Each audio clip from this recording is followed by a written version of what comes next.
Mandatory है recording, because without recordings ये कुछ काम में नहीं आएगा। सबसे पहले फर्स्ट कम फर्स्ट, आप सभी ने आपके कंप्यूटर्स में, लैपटॉप्स में आपको इंस्टॉल करना है एक सर्वर। यहाँ पे जावा जो है वो कुछ ही सर्वर्स को सपोर्ट करता है। तो अगर आपके पास PHP MyAdmin वाला सर्वर होगा तो वो, या फिर जैम सर्वर होगा तो वो काम में नहीं आएगा। जावा क्या होता है, सिर्फ कुछ गिने चुने ही सर्वर्स को सपोर्ट करता है, ठीक है। सो अगर आप देखोगे सर्वर्स फॉर जावा ले लेते हैं तो आपको दिखेगा एक अपाचे टॉमकैट है, ग्लासफिश है, वाइल्ड फ्लाई है, और भी एक है जिसका नाम याद नहीं आ रहा मेरे को। सो सर्वर फॉर जावा, तो आप इनमें से कोई भी सर्वर्स आप इंस्टॉल कर सकते हो। तो यहाँ पे देखो, हाँ ये जिट, ये जो है ये इतने सारे सर्वर्स के नाम है, आप कोई भी यूज कर सकते हो। सबसे ज्यादा जो यूज होता है, जो कंपनीज में भी यूज होता है, दैट इज अपाचे टॉमकैट। तो हम भी इंस्टॉल करने वाले हैं अपाचे टॉमकैट। अब मेरे इसमें, मैं पढ़ाते रहता हूँ तो मेरे इसमें पहले से अपाचे टॉमकैट इंस्टॉल्ड है। बट आपके लिए मैं आपको दिखाता हूँ कि अगर आपके पास नहीं है, वैसे मैं मेरा वाला ही दूंगा, डोंट वरी, जो मैंने इंस्टॉल किया है वही वाला दूंगा। बट अभी क्या चल रहा है एंड्रॉइड का वर्जन, सॉरी, अपाचे टॉमकैट का वर्जन, वो देखने के लिए बस मैं आपको दिखा रहा हूँ। यहाँ पे अपाचे टॉमकैट का जो वर्जन चल रहा है वो 10 चल रहा है, जो रिलीज हुआ है 2021 में। मैंने जितने सर्वर्स पे काम किया है मैंने 8 वर्जन तक मैंने काम किया है। 7 वर्जन मेरे पास खुद के पास है, और जो मैं SCL में वर्क कर रहा था वो 5th वर्जन पे काम कर रहा था मैं, ठीक है। और अब फिर उसके बाद मैंने अपग्रेड करते करते 7 पे लेके आया। चीजें कुछ चेंज नहीं होती, UI भी इसका नहीं होता, सो डोंट वरी, इसका कोई UI नहीं होता। आप जो इंस्टॉल करते हो तो वो नजर भी नहीं आता, वो आपके सिस्टम में सेव हो जाता है, ठीक है। और इंटरनली जाके उसका सेटअप सेव हो जाता है। बस आप जब भी रन करोगे तो आपको दिखेगा कि वो सर्वर रन करता है। फॉर एग्जाम्पल मेरे पीसी में ये जो है अपाचे टॉमकैट 7 वाला, ये इंस्टॉल्ड है, मैं दिखा रहा हूँ आपको। मैं गया सी में, सी के अंदर मैं अगर प्रोग्राम फाइल्स में जाऊँ, प्रोग्राम फाइल्स के अंदर आपको मैं दिखाता हूँ कहाँ गया, ये अपाचे सॉफ्टवेयर फाउंडेशन ये नाम का फोल्डर रहेगा। इसके अंदर मुझे दिख रहा है टॉम कैट 7.0, ये पहले से मेरे इसमें इंस्टॉल्ड है, तो मुझे इंस्टॉल करने की जरूरत नहीं है। पर आप लोगों के लिए आपको कैसे इंस्टॉल करना है वो स्टेप बाय स्टेप प्रोसेस मैं आपको भेज दूंगा, क्योंकि मैंने ये ऑलरेडी इंस्टॉल कर चुका हूँ। तो उसका एक छोटा सा वीडियो दे दूंगा। हाँ, अगर ये चीज आपके इसमें इंस्टॉल नहीं हो रही है तो मेरे को बताना, मैं सपोर्ट दूंगा। हो सकता है आपको नया वर्जन इंस्टॉल करना पड़े, 9 वर्जन, 8 वर्जन वगैरह। बट ऐसा कभी नहीं होता है कि सर्वर्स वर्क नहीं करते, सो डोंट वरी, सर्वर काम करते, बस और बस आपका थोड़ा सा डेटाबेस से लेके कुछ है प्रॉब्लम लैपटॉप्स में। बट सर्वर जो है वो सभी के लैपटॉप में इंस्टॉल होते हैं। सर्वर, सर ज्यादा चेंजेस नहीं हुआ ना वर्जन्स में? नहीं नहीं, चेंजेस आपको दिखता भी नहीं है वो, बस परफॉर्मेंस में कम ज्यादा होता है। सो डोंट वरी, अभी हम जो कर रहे हैं वो एकदम बेसिक कर रहे हैं। स्प्रिंग बूट वगैरह जब पढ़ेंगे तब अगर लेटेस्ट वर्जन यूज करें तो जल्दी बूट होगा, जो सॉफ्टवेयर है वो जल्दी रन होगा, फास्ट रन होगा। बाकी आपको उसमें कोई चेंजेस देखने को नहीं मिलेंगे, बिकॉज आपको इसके ऊपर वर्क नहीं करना है। आपको इस सर्वर के ऊपर बस अपना सॉफ्टवेयर को डिप्लॉय करना है, मतलब अपलोड करना है फाइल्स को। वो किस तरीके से किया जाता है वो मैं दिखाता हूँ। अब देखिए यहाँ पे अगर आपका सर्वर को रन करना है तो ये बिन के अंदर, आपको अगर मैन्युअली रन करना है तो बिन के अंदर जाना है। टॉमकैट 7 पे अगर आप क्लिक करोगे, यहाँ पे आपको अलाउ करने के लिए ऑप्शन आएगा, और यहाँ पे ये सर्वर चालू हो जाएगा, ठीक है। ये सर्वर जो है ये अपन ने स्टार्ट कर दिया। अब ये हो गया मैनुअल स्टार्ट करना। अब हम करेंगे हमारे सॉफ्टवेयर के थ्रू, मतलब किसके थ्रू, इक्लिप्स के थ्रू। अभी तक जब भी हम सॉफ्टवेयर बनाते थे तो हम मतलब प्रोग्राम्स बनाते थे तो हम यूज करते थे इक्लिप्स को। यहाँ पे भी हम इक्लिप्स ही यूज करेंगे, पर देखिए हम किस तरीके से हम इक्लिप्स को यूज करेंगे। अभी तक जो इक्लिप्स था वो कोर जावा वाले मोड में था, ठीक है, जावा के प्रोजेक्ट्स बनाते थे। बट अभी जो हमें बनाने हैं वो एडवांस जावा के प्रोजेक्ट बनाने हैं, तो आपको इसका जो इंटरफेस है, इसका जो इन्वायरमेंट है उसको चेंज करना पड़ेगा to the enterprise edition. Because जब भी हम एडवांस जावा के लिए करते हैं तो हम इसको इंटरप्राइज एडिशन में सेट करते हैं। तो इक्लिप्स को किस तरीके से इंटरप्राइज एडिशन में सेट करें, सबसे पहले तो आप इसके साइड में आप चेक करोगे यहाँ पे, ठीक है, आपको दिख रहा है राइट हैंड टॉप कॉर्नर पे। अगर ये चीज जावा में सिलेक्टेड है तो आपको इसको इन्वायरमेंट को चेंज करके जावा ई पे सिलेक्ट करना है। जैसे ही आप जावा ई करोगे थोड़ा इंटरफेस चेंज होता है, और आपको यहाँ पे थोड़ा सा चेंजेस आपके इसमें दिखने को मिलेगा। मैं पहले से ओपन करके हूँ तो मेरे इसमें कुछ दिख नहीं रहा।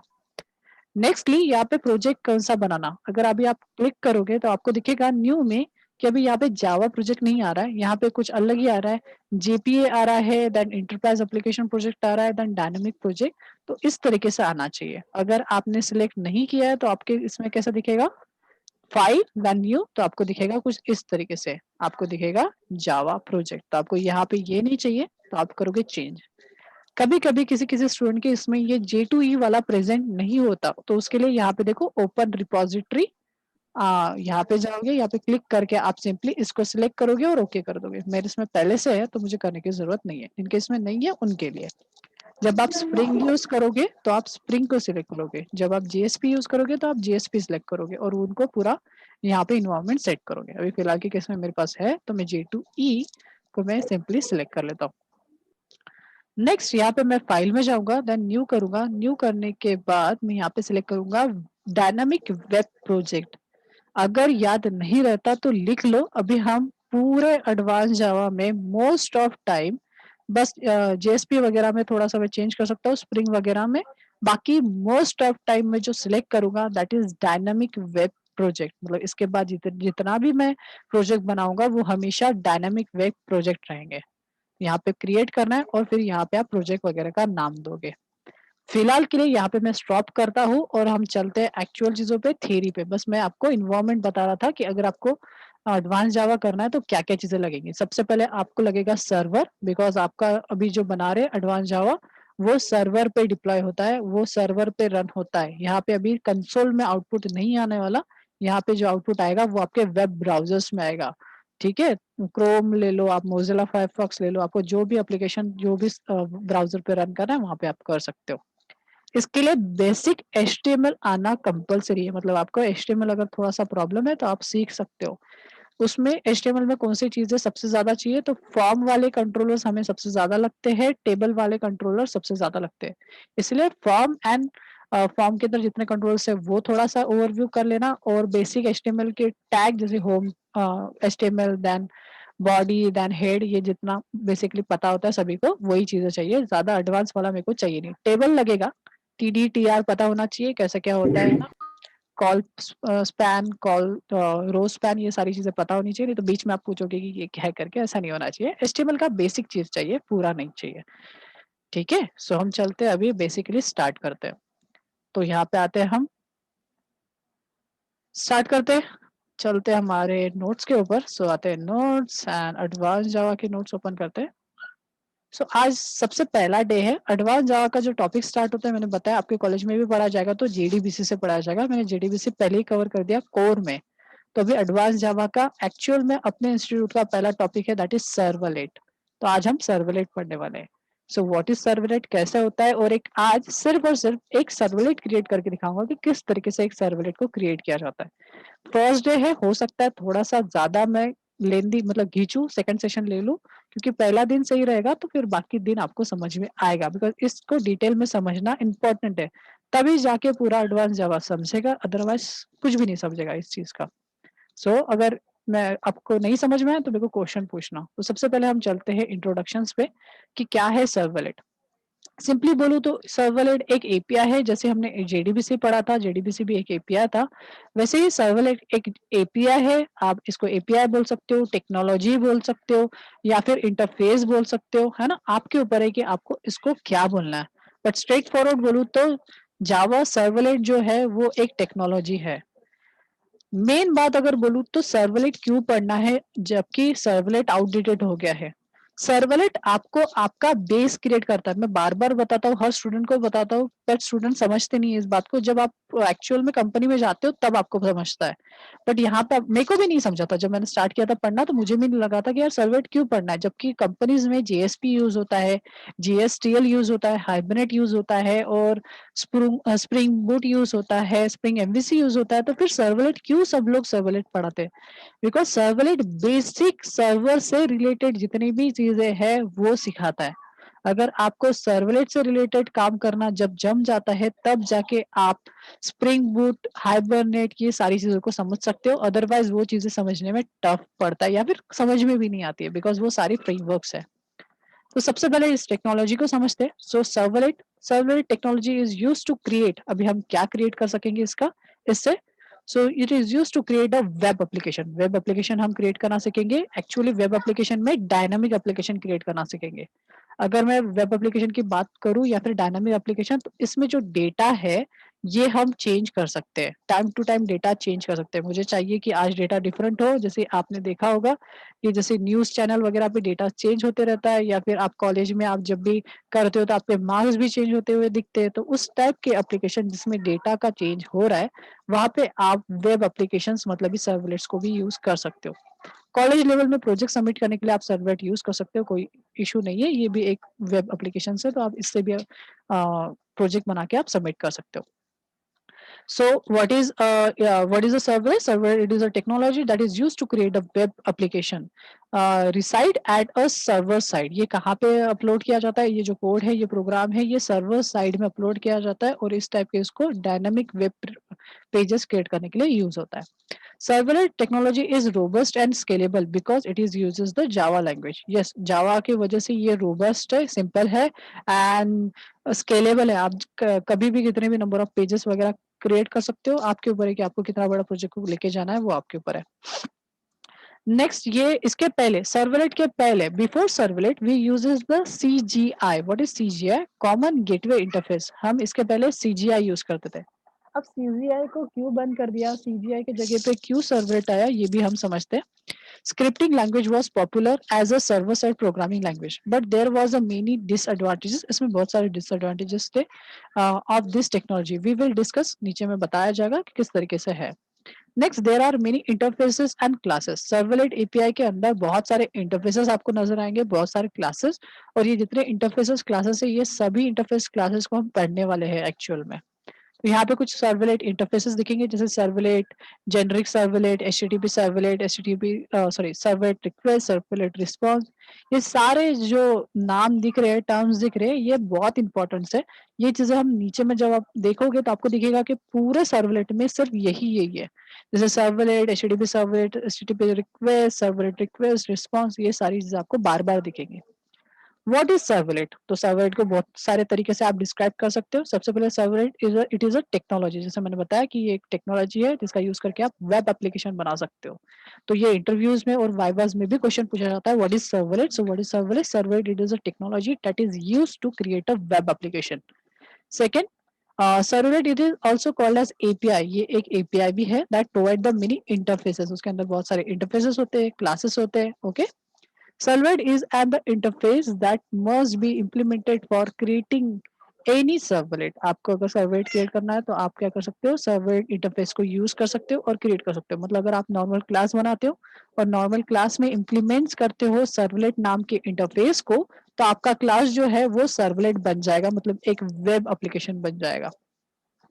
Servlet is a class that extend the capability of servlet and response to the incoming request। यहाँ पे servlet करके एक क्लास भी है जो incoming request को response भी दे सकते हो। request incoming क्या आ रही है वो भी चेक कर सकते हो। It can be response to any type of request। ये कोई भी टाइप की रिक्वेस्ट को रिस्पॉन्स दे सकता है। आई नो कुछ कुछ टर्म्स आपके सिर के ऊपर से जाएंगे, डोंट वरी, जब एक्चुअल प्रैक्टिकल देखोगे वो समझ में आएगा। Servlet is a web component that is deployed on the server to create a dynamic web page. ये एक क्या है, कंपोनेंट भी बोला जा सकता है। तो इसको बहुत सारे नाम है, आप कंपोनेंट से भी डिनोट कर सकते हो, क्लास से भी डिनोट कर सकते हो, इंटरफेस से भी, एपीआई से भी और टेक्नोलॉजी से भी। ठीक है, सो एक कंपोनेंट है जिसका यूज करके आप सर्वर में अपने डायनामिक वेब पेजेस को क्या कर सकते हो, डिप्लॉय कर सकते हो। सो what is web application? Actual में वेब एप्लीकेशन होता क्या है, यहाँ पे एक छोटा सा इमेज से इलस्ट्रेट करने की कोशिश कर रहा है। देखो कैसा है कि हम as a developer, Java developer, हम डायनामिक वेब पेजेस बनाएंगे, मतलब एक सॉफ्टवेयर बनाएंगे। ये जो सॉफ्टवेयर रहेगा ये वेब सर्वर्स पे डिप्लॉय रहेगा। जैसे मैं यहाँ पे ड्रॉ करके आपको दिखाता हूँ। सपोज मैंने कोई वेबसाइट बनाई, वेब एप्लीकेशन मतलब वेबसाइट, तो ये कहाँ पे रहेगा, हमारे वेब सर्वर्स पे रहेगा। तो ये जो है क्लाइंट, क्लाइंट मतलब आप, मतलब कोई दूसरा यूजर, ऐसा समझ लो। अगर आप खुद को डेवलपर समझ रहे हो तो किसी दूसरा यूजर जो हमारी वेबसाइट को विजिट करेगा। ऑफ कोर्स बात है, जब भी वो विजिट करेगा वो डोमेन यूज करेगा और डोमेन यूज करके वो विजिट करेगा। अगर उसने सपोज कोई डोमेन यूज किया है, सपोज उसने यूज कर लिया एस्ट्रिक्स डॉट इन, और ये जो एस्ट्रिक डॉट इन जो है ये मेरे सर्वर पे इसका पेज बना के है, मतलब ये डोमेन के लिए रिलेटेड एक पेज बना के है। जब भी आपका एप्लीकेशन की बात करूं तो एप्लीकेशन का एक एंट्री पेज होता है, एंट्री पेज मतलब वेलकम पेज होता है। तो यहाँ पे सर्वर के अंदर भी, मतलब सर्वलेट के अंदर भी बहुत सारे वेलकम पेजेस होते हैं जो पहले से डिक्लेयर्ड होते हैं, जैसे कि index dot H T M L. तो आप index dot H T M L जो है इसको समझ सकते हो कि ये वेलकम पेज है। तो अगर आप क्रिएट नहीं भी करोगे और नॉर्मली एक नॉर्मल सा क्रिएट करोगे तो इस चीज को सबसे पहले एग्जीक्यूट करेगा सर्वर। तो सर्वर को पता कैसे चलेगा कि आपका एप्लीकेशन कहाँ से स्टार्ट होगा, तो ये वेलकम पेजेस के थ्रू पता होता है। आप नाम दे सकते हो index dot H T M L या फिर इंडेक्स डॉट जेएसपी। जब हम जेएसपी पढ़ेंगे तो हम जेएसपी देखेंगे। तो इस तरीके के वेलकम पेजेस होते हैं जो सबसे पहले एग्जीक्यूट होते हैं जैसे आप डोमेन डालते हो। तो यूजर जैसे ही ब्राउजर में डोमेन डालता है तो वो वेलकम पेज को एग्जीक्यूट करता है। नेक्स्ट, क्या सर्वर के ऊपर हमारे एप्लीकेशन में सिर्फ और सिर्फ वेलकम पेजेस होते हैं? नहीं, आप अपने खुद के कस्टम सर्वलेट्स भी बना सकते हो। तो हम क्या करने वाले हैं, बहुत सारे कस्टम सर्वलेट भी अपलोड करेंगे, मतलब जावा फाइल्स अपलोड करेंगे। सिंपल अगर बोलूं तो what is servlet? Servlet is nothing but a web page या फिर एक फाइल, जावा फाइल, जिसके अंदर आप एचटीएमएल का कोड लिखते हो। क्या बोला मैंने? एक ऐसा पेज, ऐसा जावा पेज जिसके अंदर आप जो कोड लिखते हो उसमें एचटीएमएल का कोड लिखते हो, मतलब जावा के कोड में एचटीएमएल का कोड लिखते हो। और इसी का उल्टा होता है जेएसपी, जिसमें हम एचटीएमएल के कोड में जावा को कोड लिखा जाता है। ठीक है, मतलब यहाँ पे हम जावा के कोड के अंदर थोड़ा सा एचटीएमएल कोड लिखेंगे तो उसको सर्वलेट बोला जाता है। और जहाँ पे एचटीएमएल के कोड में थोड़ा सा जावा का कोड लिखा जाता है उसको जेएसपी बोला जाता है। So JSP is better than HTML, sorry servlets, तो वो हम बाद में देखेंगे। अब ये जो सिनारियो है, ये जो लिखा हुआ है, इस चीज को इजी करने के लिए मैं आपको कुछ वे में पढ़ाता हूँ, इजी वे में, बिकॉज टेक्निकल पढ़ाऊंगा सर के ऊपर से जा रहा होगा। अभी तक जो पढ़ा है मुझे भी लग रहा है कि आपके सर के ऊपर से जा रहा है। इस चीज को मैं बहुत इजी वे में बताता हूँ। सिंपली हम यहाँ पे होटल में गए हैं, ठीक है। होटल में गए, हम कितने लोग हैं यहाँ पे? मुझे दिख रहे हैं टोटली 5 लोग हम प्रेजेंट है। तो 5 लोग हम इस होटल में गए, यहाँ पे टेबल में, राउंड टेबल पे हम लोग सभी लोग बैठ गए। कोई बता सकता है सबसे पहले हम जब होटल में जाके बैठेंगे तो हमें सबसे पहले क्या दिखेगा? कोई बता सकता है? कि जैसे 5 लोग यहाँ पे बैठ गए तो पांचों लोगों को सबसे पहले क्या दिखेगा? हम क्या ढूंढेंगे? मेन्यू। यस, करेक्ट बात है। हम वेबसाइट पे, सॉरी, हम कभी भी कहीं पे भी जाते हैं तो हम सबसे पहले मेन्यू देखते हैं। तो यहाँ पे हमें मेन्यू मिलेगा। मेन्यू का मीनिंग होता है वेलकम पेज। यहाँ पे मेन्यू रहेगा, that is a welcome page. अब इसमें से सब अलग अलग पर्सन क्या करेंगे, एक एक आइटम को सिलेक्ट करेंगे। दिस इज आइटम, यहाँ पे आइटम्स रहेंगी, मतलब रहेंगी लिंक्स। अब जो भी आप आइटम क्लिक करते हो तो उसको कौन लेके जाता है और कहाँ लेके जाता है? कोई बता सकता है? यहाँ पे आप कोई भी आइटम चूज करते हो तो उसको सुनने के लिए कौन आता है? कौन पर्सन होता है? वेटर। वेटर, करेक्ट है। तो क्या करेगा वेटर? क्या करेगा? सुनने के लिए आएगा। तो यहाँ पे मैं एक बंदे को बना देता हूँ। मेरी डायग्राम थोड़ी अच्छी नहीं है बट हम यहाँ पे ये ऐसा, ये this is a waiter. Waiter क्या करेगा? आपने जो बोला है, सपोज प्रतीक ने बोल दिया समोसा, कि मुझे चाहिए समोसा। अब मैं यहाँ पे लिख नहीं पा रहा हूँ, समझ लो कि ये समोसा लिखा है। प्रतीक ने बोला कि यार 5 प्लेट समोसा चाहिए। तो प्रतीक ने किसको बोला? हमारे वेटर को बोला। तो यहाँ पे डब्ल्यू लिख लेता हूँ, that is waiter. Okay, waiter कहाँ पे जाएगा ये रिक्वेस्ट लेके? बता सकता है कोई? कहाँ जाएगा? किचन। किचन में जाएगा। ग्रेट। तो यहाँ से हम यहाँ पे आ जाते हैं, यहाँ पे वो किचन में जाएगा। किचन में कौन होता है? किचन में कौन होता है? शेफ। शेफ। तो मैं यहाँ पे और एक क्रिएट कर देता हूँ। तो ये जो डॉट है this is called as chef. Chef देखेगा कि ये ऑर्डर जो आया है वो किस तरीके का है। मतलब किस तरीके का, मतलब अगर उसके पास वो चीज पहले से अवेलेबल होगी तो वो चीज को वो उठा के किसको दे देगा वापस?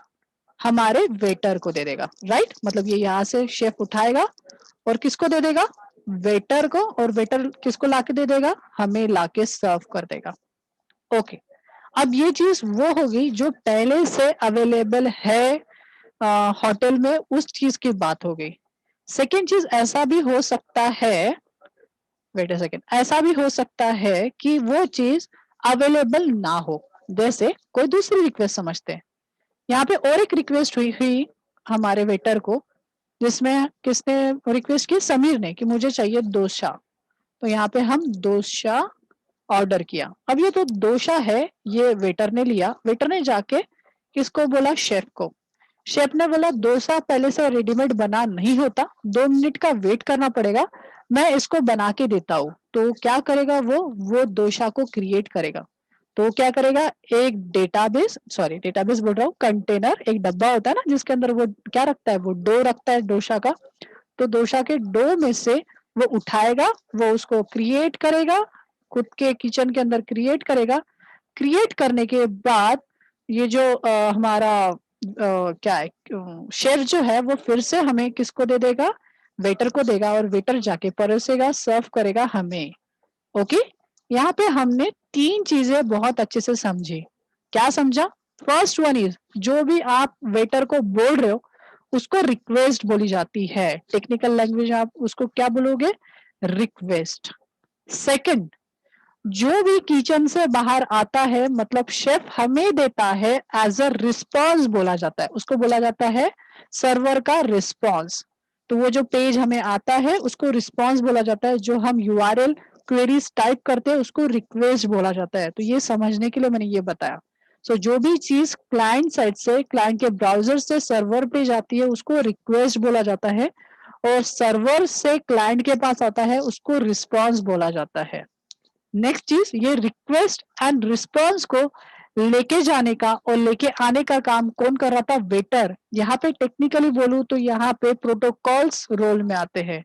यहाँ पे हम सर्वर में डेटा भेजने के लिए या फिर वहां से डेटा लेने के लिए हम HTTP या फिर HTTPS, ये 2 प्रोटोकॉल्स को हम यूज करते हैं, बिकॉज ये 2 प्रोटोकॉल हम हमारा डेटा को सेंड करना और रिसीव करना कर सकते हैं। ये प्रोटोकॉल से जिसके थ्रू हम क्लाइंट पीसी एंड सर्वर का कम्युनिकेशन इस्टेब्लिश करते हैं। जैसे यहाँ पे किचन का और मेरे डेस्क का कम्युनिकेशन हो रहा है जिसमें हम वेटर की यूज करें, तो waiter is nothing but your HTTP request. Next one is called as your chef.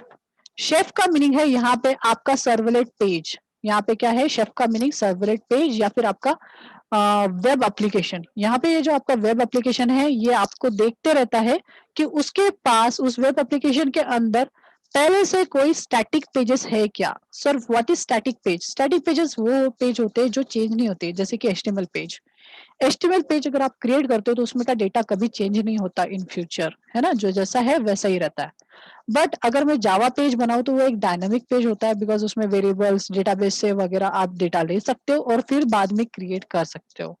तो यहाँ पे 2 टाइप के होते हैं। अगर हमारे वेब एप्लीकेशन के अंदर पहले से HTML मतलब स्टैटिक पेजेस है तो हमारा जो एप्लीकेशन है वो डायरेक्टली सर्व कर देता है, डायरेक्टली डिलीवर कर देता है क्लाइंट पीसी में। अगर स्टैटिक उस टाइप की जो रिक्वेस्ट आई है उसके लिए कोई स्टैटिक पेज नहीं है। फॉर एग्जाम्पल के लिए मैं फेसबुक का ले रहा हूँ, पर फेसबुक जावा को यूज नहीं करता, उसका मोस्ट ऑफ कोड जो है वो पाइथन एंड बहुत सारे कोबोल वगैरह यूज करता है। PHP कोर था उसका, फिर PHP के बाद उसने बाकी लैंग्वेजेस को भी हैंडल किया बिकॉज ऑफ द सिक्योरिटी। जावा भी होगा बिकॉज एक एप्लीकेशन में बहुत सारी लैंग्वेजेस यूज होती है। सो मैं बता रहा हूँ उसका एग्जाम्पल लेके, जैसे फॉर एग्जाम्पल तो यहाँ पे मैं सारी चीजें कर देता हूँ डिलीट और हम एक्चुअल में समझते हैं। सो यहाँ पे मैं फिर से क्रिएट कर रहा हूँ। तो जैसे ही आपने ये ब्राउजर खोला, so this is a client side browser जिसमें आप यूआरएल डालते हो जिसको बोला जाता है unified resource locator, that is called as URL. तो यहाँ पे मैं यूआरएल डाल रहा हूँ, सपोज www.facebook facebook.com। ठीक है, अब आपने फेसबुक डाल दिया। अब यहाँ पे ये जो रिक्वेस्ट है ये रिक्वेस्ट जाएंगी सर्वर पे। अब मुझे बात बताइए, ये रिक्वेस्ट सर्वर पे जाएंगी तो सर्वर पे ये पेज पहले से अवेलेबल है जो कि एक वेलकम पेज है। ठीक है, इसने एक इंडेक्स पेज पहले से बना के है, तो ये एक स्टैटिक पेज होता है। क्यों ऐसा मैं बोल रहा हूँ, बिकॉज मैं भी ओपन करूंगा वो पेज तो मेरे लिए भी वो सेम रहेगा, और आप भी अगर करोगे तो आपके लिए भी सेम रहेगा। मतलब वो जो उन्होंने पेज बनाया है वेलकम पेज, वो दोनों के लिए सेम है। वो पेज में उन्होंने क्या दिखाया, वेलकम टू फेसबुक एंड आपका यूजर नेम दो और पासवर्ड दो। तो वो जो पेज होता है वो स्टैटिक पेज होता है। हाँ, बट आप लॉगिन जब कर लेते हो तो जब लॉगिन करते हो तो उसके बाद फिर से एक रिक्वेस्ट जाती है सर्वर पे, और फिर वो सर्वर दूसरे पेज को गेट करके लाता है जिसको बोला जाता है न्यूज फीड, या फिर आप प्रोफाइल ओपन कर रहे हो तो प्रोफाइल फीड, आपके ऊपर है कि आप क्या ओपन कर रहे हो। तो उस टाइम ये जो पेज होता है ये सबके लिए डायनामिक होता है। अगर मैं खोलूंगा तो मेरा पेज डिफरेंट दिखेगा, आप खोलोगे तो आपका पेज डिफरेंट दिखेगा। ओके, तो ये होते हैं स्टैटिक एंड डायनामिक का डिफरेंस। याद रखना यहाँ पे जितना भी आप यूआरएल लिखते हो उसको रिक्वेस्ट बोला जाता है और जो पेज आता है वो रिस्पॉन्स में आता है। याद रखना बिकॉज़ मैं ये क्वेश्चन पूछूँगा कि what is request and what is response? Question इसीलिए पूछूँगा बिकॉज़ अभी मैं जो प्रोजेक्ट बनाऊँगा उसमें ये चीज़ें सबसे ज़्यादा इम्पोर्टेंट है, ओके? अभी आपको वो जो मैंने डायग्राम बनाई थी वो समझ में आएँगी क्योंकि ये टेक्निकल था इसलिए। यू कैन सी क्लाइंट क्या कर रहा है रिक्वेस्ट कर रहा है मतलब कोई यूआरएल पेस्ट कर रहा है, यूआरएल टाइप कर रहा है तो वो सर्वर पे जा रहा है। उससे रिलेटेड कोई डेटा होगा तो एज़ अ रिस्पॉन्स आएगा। Response is generated at run time में वो रिस्पॉन्स जनरेट करेगा। अगर पहले से उसका स्टैटिक पेज हो तो डायरेक्टली दे देगा। नहीं है तो क्रिएट करेगा। कहाँ क्रिएट करेगा? सर्वर में। सर्वर में एक कंपोनेंट होता है उसको बोला जाता है कंटेनर। जैसे हमें कुछ भी क्रिएट करना है, कुछ भी बनाना है, जैसे मुझे रोटी भी बनाना है तो मैं एक कंटेनर लेता हूँ और उसमें आटा और पानी डाल के बनाता हूँ। सेम चीज़ यहाँ पे अगर आपको डायनामिक पेज भी बनाना है तो वो सर्वर साइड में कंटेनर्स में क्रिएट होता है। देन वो कंटेनर में क्रिएट किया हुआ dynamic page as a response client को दिया जाता है। तो याद रखना है कि इस तरीके की लाइफ साइकिल होती है, एक कुछ भी रिक्वेस्ट क्रिएट होती है तो। रिक्वेस्ट सर्वर पे जाती है, सर्वर उसका रिस्पॉन्स देखता है, अगर उसका स्टैटिक पेज है तो वो शो करेगा, नहीं तो वो डायनामिक पेज क्रिएट करेगा। ये जो था ये सभी के लिए कॉमन है, ऐसा नहीं है कि मैं सर्वलेट की ही बात कर रहा हूँ। ये मैं पीएचपी में भी पढ़ाऊँगा तो भी ऐसा ही पढ़ाऊँगा, मैं पाइथन में पढ़ाऊँगा, जेंगो को यूज़ करके तो भी मैं ऐसा ही पढ़ाऊँगा, मैं कोई भी लैंग्वेज जिसमें भी एडवांस मतलब वेब एप्लीकेशन बनते हैं, उनमें सब में मैं ऐसे ही पढ़ाऊँगा। एएसपी में भी ऐसे ही पढ़ाऊँगा। नेक्स्ट यहाँ पे है सीजीआई जो ओल्ड टेक्नोलॉजी थी जिसके मतलब सर्वलेट के पहले वो चीज़ का ज़िक्र किया है। Common Gateway Interface that is called as CGI. Common Gateway Interface technology enable the web server to call an external program and pass the HTTP request information to the external program to process and request the each request. Simple form में ये छोड़ दो इसको, मैं simple form में बताऊँ तो जितनी बार आप रिक्वेस्ट करते थे बिकॉज़ सर्वर जो है वो ऑनलाइन है और ऑनलाइन होने का मतलब है अगर यहाँ पे 5 लोग हैं, तो पाँचों के पाँचों at a time, at a same second same request कर सकते हैं या फिर डिफरेंट रिक्वेस्ट कर सकते हैं। अब फिर सीजीआई में क्या प्रॉब्लम था? सीजीआई हर एक रिक्वेस्ट को एक प्रोसेस समझता था। हर एक रिक्वेस्ट को अगर एक प्रोसेस समझेगा तो जब तक एक प्रोसेस कंप्लीट नहीं होगा, वो तब तक दूसरे प्रोसेस को एज़ अ नया प्रोसेस क्रिएट नहीं करेगा और एक सिंगल प्रोसेस के लिए अलग से वो क्रिएट करेगा तो हमें पता है इसमें सबसे ज़्यादा प्रोसेसर एंगेज होता है। थ्रेडिंग कांसेप्ट अगर याद है तो थ्रेडिंग के कांसेप्ट में आपने देखा होगा कि 2 टाइप से हम मल्टीटास्किंग कर सकते हैं, multi processing and multi threading.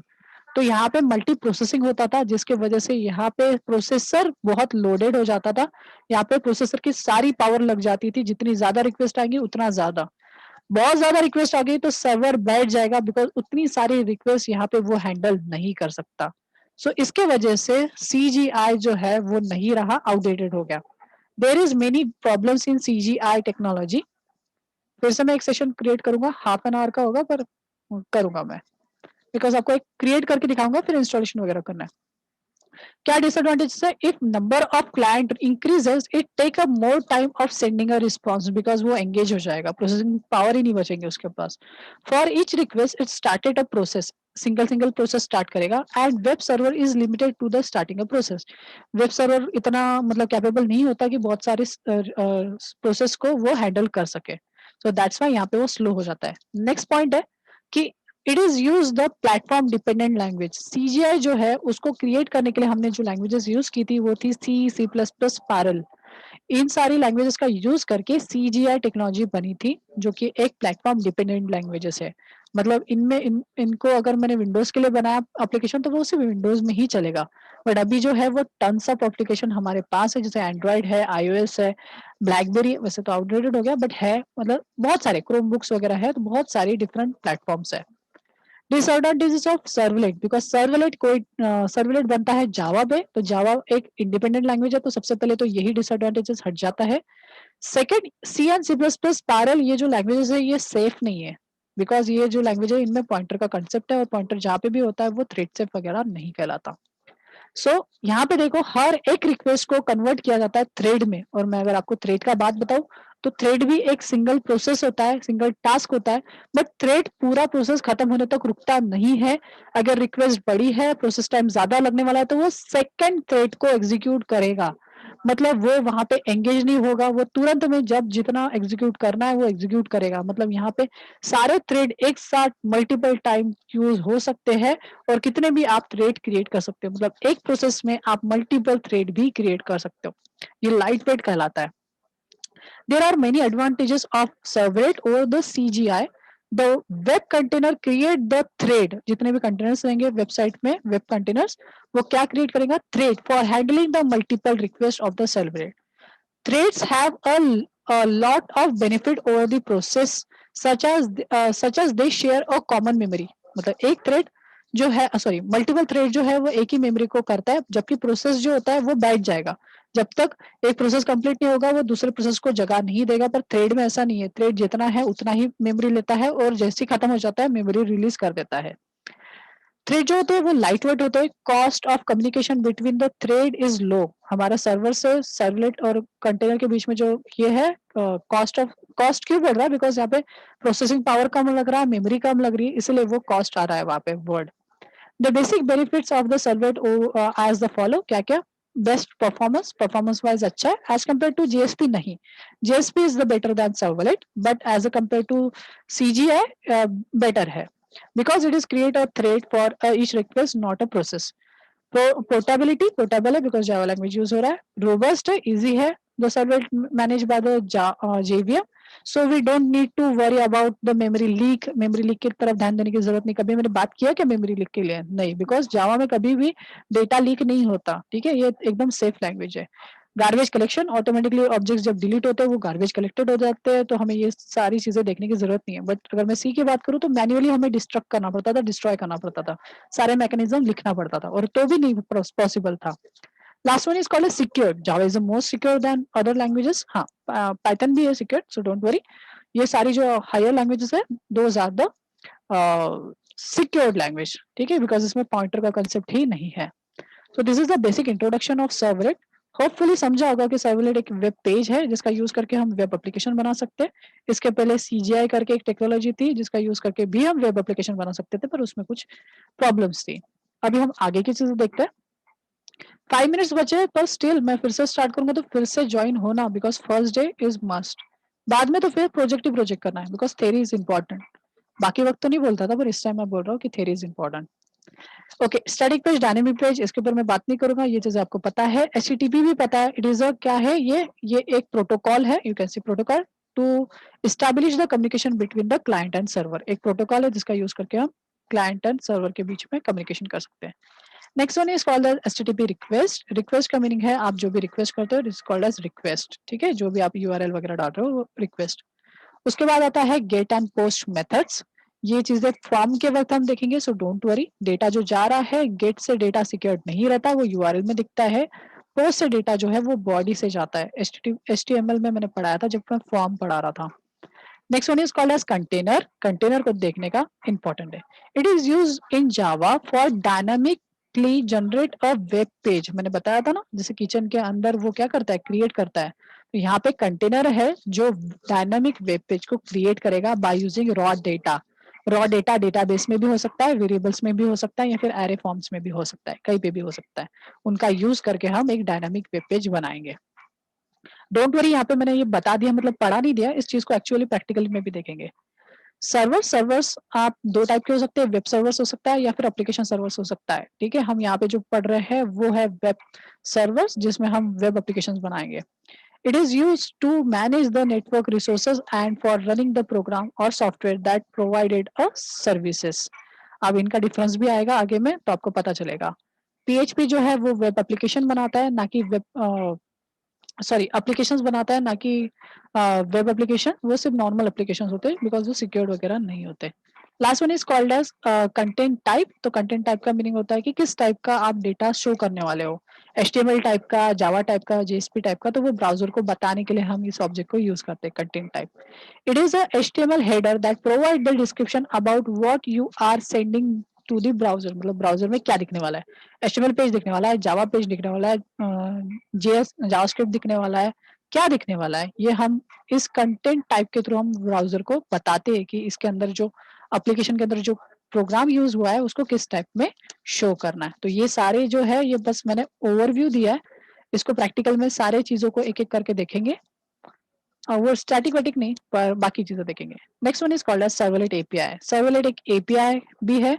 API जब भी याद आए, मतलब दिखे या फिर कोई पूछे तो what is API? API is the collection of interfaces and class. मतलब उस एपीआई के अंदर इंटरफेस होता है और इंटरफेस के साथ-साथ क्लासेस भी आपको नज़र आएँगे, मतलब उस पैकेज के अंदर। द जावा एक्स, जितना भी सारा सर्वलेट है, जेएसपी है, ये सारा का सारा जावा एक्स के अंदर है, दैट इज़ एक्सटेंडेड वर्जन। जावा का एक्सटेंडेड वर्जन रिप्रेजेंट किया है एक्स के थ्रू। सो जावा एक्स डॉट सर्वलेट ये पैकेज नेम है, जावा एक्स भी पैकेज नेम है और सर्वलेट भी। And Java x servlet dot HTTP ये भी एक पैकेज है। तो ये 2 पैकेज के अंदर पूरा का पूरा सर्वलेट एपीआई है। जैसे कि मैं अगर आपको याद दिलाऊँ तो जावा का जो कलेक्शन एपीआई है, वो फ्रेमवर्क भी बोल सकते हो उसको। कलेक्शन फ्रेमवर्क जो है वो किसके अंदर सेव है? जावा डॉट यूटिल के अंदर सारा का सारा सेव है। तो वैसे ही यहाँ पे Java dot x servlet and servlet HTTP package के अंदर पूरा का पूरा package represent the interfaces and classes of servlet API. API present है। आप जब भी यूज करोगे तो इनको आप इंपोर्ट करोगे। ये मेंशन इसीलिए किया है बिकॉज़ इंपोर्ट के वक़्त दूसरा कोई इंपोर्ट दिखे तो वो इंपोर्ट मत करना, इन दोनों को ही यूज़ करोगे। बिकॉज़ सर्वलेट दूसरे पैकेजेस के अंदर भी हो सकता है। The Java x dot servlet package containing the hello. हाँ, बोलो।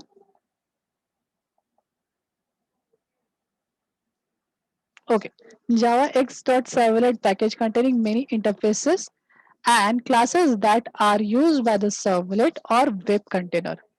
There are not specified in a portals. Portal के ऊपर हमें नहीं दिखता है, पर यहाँ पे कुछ है फाइल्स जो हमें पता है, वो हम बताएंगे। नेक्स्ट है एचटीटीपी। एचटीटीपी के अंदर क्या है वो देखेंगे। तो नीचे में डायरेक्टली देखते हैं, तो ये कुछ क्लासेस है और इंटरफेसेस है। यहाँ पे इंटरफेसेस मेंशन किए कि इन पैकेजेस के अंदर। हाँ प्रतीक, सर मेरे को आवाज नहीं आ रही। बाकियों को भी आवाज नहीं आ रही? यस समीर, आवाज आ रही है? हेलो। आ रही है सर, आवाज सर क्लियर मेरे है। को आवाज नहीं आ रही। अच्छा, प्रतीक का इशू है शायद। अच्छा नहीं, आगे आवाज आ गई। हाँ, क्योंकि समीर को आवाज आ रही है, सो डोंट वरी, रिकॉर्डिंग में आ जाएगा। मैसेज भी आया, मेरे को मैसेज आया। ओके, सो इंटरफेसेस कौन से हैं? 1 मिनट बचा है, फिर से सेशन स्टार्ट करेंगे, डोंट वरी। एक मैं छोटा सा प्रोग्राम करके दिखाऊंगा और वो चीज आप ट्राई करना। सो इंटरफेसेस इन जावा, कुछ इंटरफेसेस देखते हैं। सर्वलेट, सबसे पहला इंटरफेस जो हम देखने वाले हैं, servlet. Servlet request, servlet response, request dispatch, servlet configure, servlet context, single thread model, filters, filter configure, filter chain, servlet request listener, servlet request attribute listener, servlet context listener, servlet context attribute. Don't worry, ये सारी चीजें पढ़ने वाले हैं, सिर्फ मैं नाम ले रहा हूँ। नेक्स्ट वन, क्लासेस कौन सी है? तो जेनरिक सर्वलेट एक क्लास है, सर्वलेट इनपुट स्ट्रीम है, आउटपुट स्ट्रीम है, रिक्वेस्ट है, रिस्पॉन्स रैप है, रिक्वेस्ट